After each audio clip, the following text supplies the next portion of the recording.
Mesdames, Messieurs, bonjour. Mon nom est Frédéric Varone.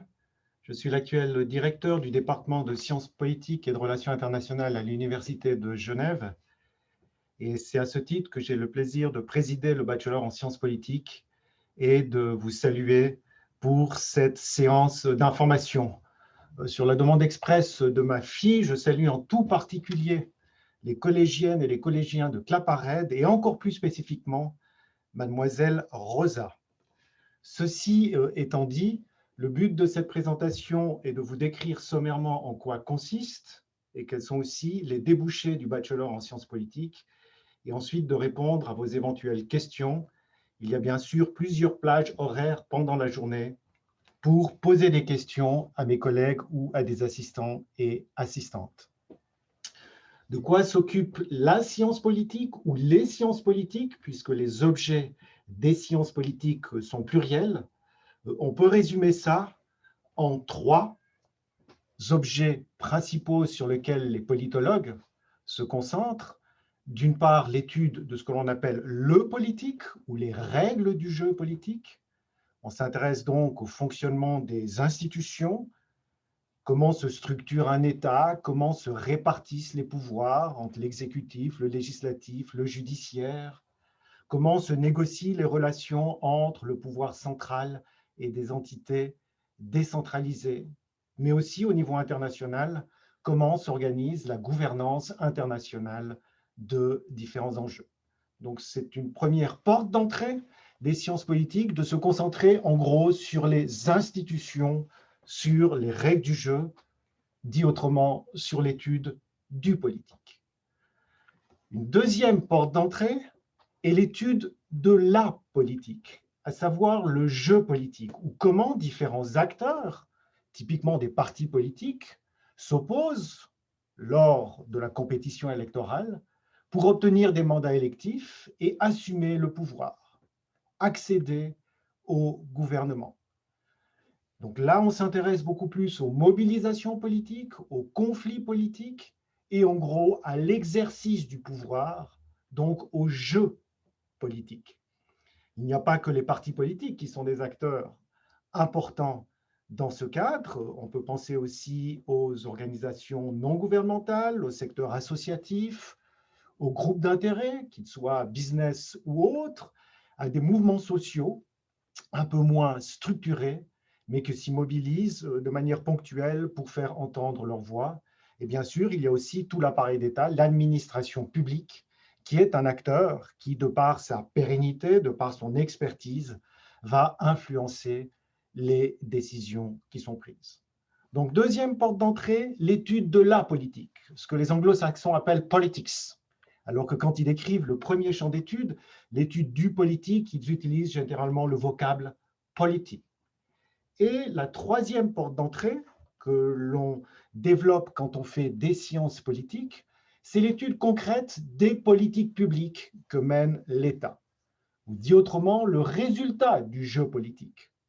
Que fait l'État concrètement, par exemple, pour gérer la pandémie du ou de la Covid-19, ou pour gérer des flux migratoires, ou pour gérer des inégalités entre les genres? Quand on s'intéresse à l'étude des politiques publiques, public policy en anglais, alors on regarde ce que fait concrètement l'État dans un domaine, dans un secteur particulier, et quels sont les effets concrets de cette action publique dans un domaine donné. Donc vous voyez qu'il y a véritablement une pluralité d'angles d'attaque des phénomènes politiques au travers des institutions, du jeu des acteurs et des résultats concrets de l'action publique. Si vous retenez ces trois portes d'entrée, vous voyez qu'elles s'appliquent à différents sujets et des sujets d'une haute actualité. Vous avez représenté ici, je vais vous prendre trois exemples, des gens qui jouent au golf, donc plutôt aisés, et puis des gens sur une barrière derrière qui, eux, cherchent à rentrer sur le terrain de golf, visiblement pas pour partager la partie ou devenir les caddies de ces gens, puisque si vous faites un zoom sur les acteurs qui sont ici, vous voyez que ce sont plutôt des migrants illégaux que des forces de police ou des forces privées cherchent à maintenir en dehors de ce terrain de golf.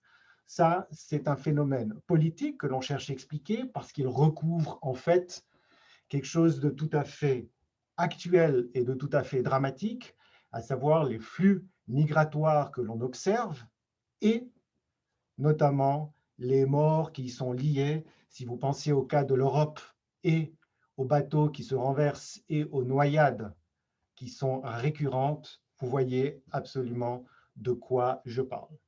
Quand on est une ou un politologue, on s'intéresse à ce type de phénomène, typiquement en analysant comment on peut gérer de manière globale, comment on peut gouverner ces flux migratoires, par exemple se répartir des quotas de migrants entre pays de l'Union européenne si l'on souhaite avoir une politique coordonnée au niveau européen. Mais on s'intéresse aussi à ce qui se passe, par exemple, dans les camps de réfugiés où des flux de population, souvent avec des ethnies, des religions différentes, doivent cohabiter. Il y a souvent de violence, beaucoup de violence, et on a des collègues qui travaillent sur la meilleure manière d'organiser, par exemple, des camps de réfugiés pour permettre à tout le monde de survivre, certainement de cohabiter, et pas forcément de se battre. Une fois que les gens ont peut-être réussi à passer une frontière, à sortir d'un camp pour refaire leur vie dans un pays, typiquement un pays du Nord, la question qui se pose est celle de leur intégration ou au contraire de leur exclusion de la vie politique. Peuvent-elles et peuvent-ils devenir, ces migrantes et ces migrants, des citoyennes et des citoyens à part entière? Comment est-ce qu'on va gérer le multiculturalisme dans nos sociétés occidentales qui sont forcément bousculées par rapport à ça? Pensez simplement aux objets soumis à votation le week-end prochain pour les Helvètes parmi vous. Il y a tout un débat sur la burqa. Vous voyez que, par exemple, l'intégration des gens qui sont de confession musulmane et qui ont des pratiques différentes des nôtres est un enjeu hautement politique. Et on traite de ceci notamment quand on fait des sciences politiques. Je prends un autre exemple qui est peut-être parlant pour vous et d'actualité, ces grandes manifestations Black Lives Matter aux États-Unis, mais aussi en Suisse. Ça, c'était en Suisse allemande. Il y a aussi des manifestations à Genève. La grève des femmes, la manifestation au travers de l'hashtagisme, comme on dit, ces mobilisations en ligne MeToo, ou dans la rue, par exemple, lors de la grève des femmes en juin. On aurait pu prendre d'autres exemples aujourd'hui qui sont très à la mode. Par exemple, les gens qui défient l'État en prétendant que nous vivons, si ce n'est un régime autoritaire, quasi, un régime dictatorial en matière sanitaire et qui s'oppose aux mesures de protection contre le virus du Covid dans la rue. Donc, ces manifestations politiques nous intéressent aussi comme politologues. On parle dans ce cas de nouveaux mouvements sociaux. Ce n'est pas des groupes d'intérêt, ce n'est pas des particuliers, des partis politiques clairement organisés. C'est plutôt souvent des mobilisations ad hoc d'un nombre important de personnes qui expriment par ce comportement leur mobilisation, leur mécontentement vis-à-vis de l'État et des politiques qu'ils mènent. Donc, on se pose par exemple la question en tant que politologue, pourquoi les gens descendent dans la rue, vont voter, font les deux, font l'un ou l'autre, ne font ni l'un ni l'autre? Comment s'articulent les comportements classiques politiques, typiquement de vote, et les comportements plus non institutionnels manifestés dans la rue, voire avoir des actions directes, des actions violentes, y compris en matière de terrorisme? Ça pose plus fondamentalement ce type de manifestation politique des questions très générales sur c'est quoi la démocratie? Comment devrait fonctionner la démocratie? Est-ce qu'une démocratie représentative où on élit simplement des gens au pouvoir est suffisante? Est-ce qu'il faut l'accompagner de démocratie directe, par exemple en permettant aux gens de voter sur des objets particuliers? En Suisse, on le peut au travers du référendum et de l'initiative. En France, on le voudrait au travers de l'introduction d'un référendum d'initiative citoyenne. Ou est-ce que même cette démocratie représentative, je vote pour des parlementaires, cette démocratie directe, je vote sur des objets particuliers, n'est pas suffisante et qu'il faut concevoir encore d'autres modes de discussion, de délibération, et on parle dans ce cas de démocratie délibérative. Indirectement, en regardant ces deux images, vous vous dites aussi, mais tiens, qui se mobilise dans ces deux cas? Ce sont typiquement des gens qui font partie de minorités parfois opprimées, parfois violentées, et quand on est politologue, on s'intéresse justement à ces inégalités sociales et au fait que tous les groupes n'ont pas forcément la même chance d'être représentés dans les institutions politiques. Pensez aux gens de race noire aux États-Unis ou aux femmes dans à peu près toutes les démocraties. Et donc, si ces groupes sont moins représentés, ils ont peut-être moins de chances de voir leurs revendications, de voir leurs demandes, leurs préférences réalisées. Troisième exemple et dernier exemple que je prends pour vous montrer comment l'approche au travers des sciences politiques permet de comprendre, de rendre intelligible l'actualité politique. Alors, c'est ce qui s'est passé récemment dans la micro-république genevoise. Vous avez certainement en tête les frasques d'un élu au niveau de la ville de Genève, M. Barazzone, et qui dépensait 17 000 francs par an pour ses frais de téléphone, payés par le contribuable, ou qui buvait des bouteilles de champagne millésimées à 5 heures du matin, sans qu'on comprenne véritablement quelle était la mission de service public qui se cachait derrière ce comportement absolument indéfendable.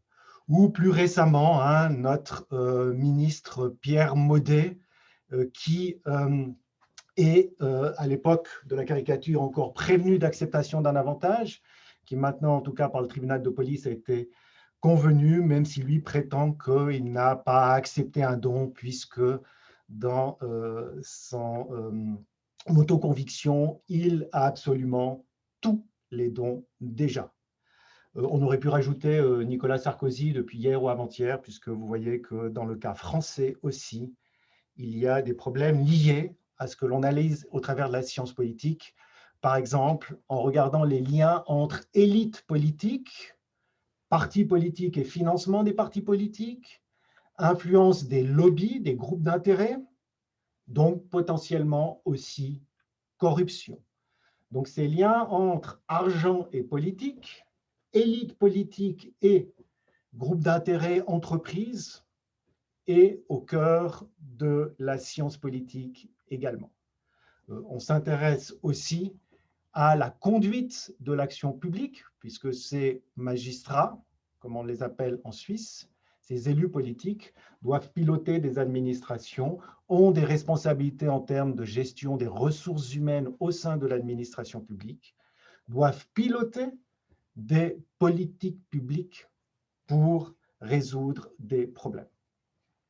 Donc, quand on fait des sciences politiques, et le bachelor en Sciences Po vous forme à cela, vous allez traiter de sujets d'actualité, et pour vous former à analyser ces sujets d'actualité, on a conçu un bachelor en 3 années où vous avez la première année véritablement des cours plutôt généralistes, bien sûr de Sciences Po, mais aussi des cours de géographie, de sociologie, d'économie. Et puis, lors de la 2e et de la 3e année, vous voyez que le faisceau se resserre un petit peu. On va vous demander de vous spécialiser dans un domaine ou dans un sous-domaine des sciences politiques. Et lors de la 3e année, on va vous demander de restreindre encore votre optique en réalisant ce que l'on appelle un projet de recherche, qui est un travail, un peu l'équivalent d'un travail de maturité que vous devez faire en fin de scolarité au collège. Vous voyez qu'il y a quelque chose qui va vous accompagner les 3 années ici et qui sont les méthodes. Nous avons en fait véritablement voulu avoir dans notre master un fort accent sur les méthodes, et les méthodes aussi bien qualitatives, donc comment faire des entretiens, comment faire des observations, que des méthodes quantitatives, comment faire des analyses statistiques, comment faire des expérimentations dans le domaine politique. Je reviens sur ce que je disais juste auparavant sur les 6 domaines de sciences politiques dans lesquels vous devez vous spécialiser en deuxième et troisième année. Ils couvrent en gros les relations internationales. Vous avez au sein de notre département les spécialistes de l'Université de Genève en matière de relations internationales. Ils enseignent aussi en partie dans le BARI, le Bachelor en relations internationales, mais ils sont localisés dans notre département. Vous avez des gens qui travaillent sur la politique comparée, c'est la comparaison des systèmes politiques. Pourquoi les relations entre le président et la justice ne fonctionnent pas de la même manière aux États-Unis. Prenez l'exemple de Trump qu'en France, par exemple, prenez l'exemple de Sarkozy récemment. La théorie politique normative, c'est plutôt de la philosophie politique ou de l'éthique politique. Les politiques publiques, c'est les actions concrètes que mène l'État. On a bien sûr, parce qu'on est en Suisse, des gens qui travaillent sur les institutions et le fonctionnement du système politique suisse en détail. Et sixièmement, des gens qui travaillent sur le comportement politique, donc typiquement sur les partis ou sur les nouveaux mouvements sociaux. Et vous avez ce fameux projet de recherche que vous devez réaliser en troisième et dernière année, dans lequel vous avez des encadrements. Je finis mon PowerPoint et ensuite je réponds aux questions. Pour mettre sur pied ce bachelor en sciences politiques, nous bénéficions en fait de pas mal de ressources dans le sens où le département de Sciences Po de Genève compte environ 16 professeurs et près de 60 collaborateurs et collaboratrices, ce qui en fait le plus grand département de sciences politiques et relations internationales en Suisse. Donc, ça permet d'avoir une grande diversité dans les champs que nous pouvons couvrir. Ces collègues qui sont pour certains nord-américains, pour d'autres européens et pour quelques-uns quand même suisses, voire genevois, ont une expertise en matière de politique nationale, de politique suisse, mais aussi de politique internationale et travaillent également sur ce que l'on appelle les relations internationales, par exemple sur toutes les organisations internationales que l'on a à Genève. Nous ne cachons pas que nous avons dès le départ une orientation vers la science politique internationale et anglo-saxonne en particulier, et une orientation aussi assez marquée vers des méthodes dites quantitatives. Cette double orientation fait que la plupart de nos collaborateurs et collaboratrices sont intégrés dans des réseaux de recherche européens ou mondiaux par l'obtention de grandes bourses européennes ou par la participation à des consortiums de recherche internationaux, ce qui devrait vous permettre de vous projeter lors de vos études sur des exemples qui sont autres que uniquement des exemples tirés de l'actualité suisse. Les points forts de la formation, sans vouloir trop insister là-dessus, sont résumés sur cette slide. Nous avons voulu un bachelor qui est varié, qui vous offre donc une certaine culture générale, notamment au niveau de la première année. Un bachelor qui vous invite à développer ce qu'on appelle votre capacité argumentative, convaincre les gens, votre capacité critique, poser des questions pour essayer de voir ce qui fonctionne ou qui ne fonctionne pas dans nos démocraties actuelles. La forte orientation internationale et l'accent sur les méthodes et techniques d'analyse, je l'ai déjà souligné. Et je souhaite dire que nous visons véritablement, non pas à nous coller toujours à l'actualité, mais en tout cas à prendre des exemples et à traiter les sujets d'actualité. Si je prends le cas des cours qui sont donnés ce semestre, beaucoup, même une majorité, traite forcément du domaine qui monopolise l'agenda, à savoir la gestion de la pandémie. Il existe plusieurs débouchés variés que je vais rapidement passer en revue. Et je me plais à souligner que lors de la dernière enquête indépendante, donc absolument pas sous notre contrôle, qui est faite par l'Observatoire de la vie des étudiants, plus de 90-90% des étudiants et étudiantes au bachelor avaient exprimé leur satisfaction avec la structure, le déroulement et le contenu de ce bachelor. Si vous faites ce bachelor en sciences politiques à Genève, en 3 ans, ensuite, vous allez certainement faire un master pour prolonger et parachever vos études, en sciences politiques, en management public, sur des questions européennes, mais aussi en communication et médias, il y a des passerelles, ou auprès du Graduate Institute, donc IHEID, ici à Genève, ou alors à l'étranger. On rédige pas mal de lettres de recommandation pour des gens qui vont faire ensuite leur master. Je ne sais pas, les derniers que j'ai faits, c'est à la London School of Economics, Sciences Po Paris et une autre université à Bologne, sauf erreur. Si nous suivons le parcours professionnel de nos anciens diplômés et diplômées, on voit qu'ils occupent des métiers très, très différents. Par exemple, dans les médias et communications, dans les relations publiques, pour des partis politiques, dans le journalisme politique, communicateurs pour des administrations publiques. Certains ont des places, notamment suite à des stages dans des organisations internationales, et c'est vrai qu'il y a l'OMS, l'OMC, le Haut secrétariat aux réfugiés qui sont en partie à Genève et à New York. Donc, on a un accès privilégié parce qu'on connaît aussi les gens, ils interviennent des fois dans nos cours pour vous trouver des places dans ces organisations internationales. Certains vont vers la carrière diplomatique ou dans des ONG internationales. De manière toujours assez surprenante, les métiers de la banque et de l'assurance sont aussi des débouchés.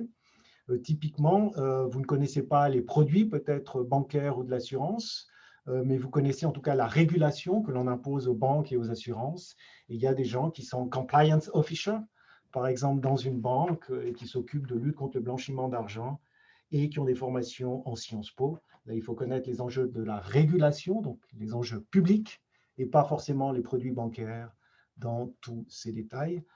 Il est évident que l'administration publique, au niveau international, en France, au niveau fédéral, dans le canton de Genève, voire dans la ville de Genève, sont des débouchés, tout comme les organes de contrôle, hein, la Cour des comptes à Genève, par exemple, une commission parlementaire. Le secteur associatif est également un débouché potentiel, et pour celles et ceux qui véritablement ne savent rien faire d'autre, eh ben, ils risquent, comme moi, de rester des sciences politiques, de jamais sortir de la trappe universitaire et de vouloir se consacrer à l'enseignement et à la recherche. Donc, il y a bien sûr des débouchés aussi en matière de thèse et de recherche en sciences politiques. Donc, avec tous mes collègues, quel que soit le choix de master que vous fassiez, nous vous souhaitons une formation stimulante et motivante.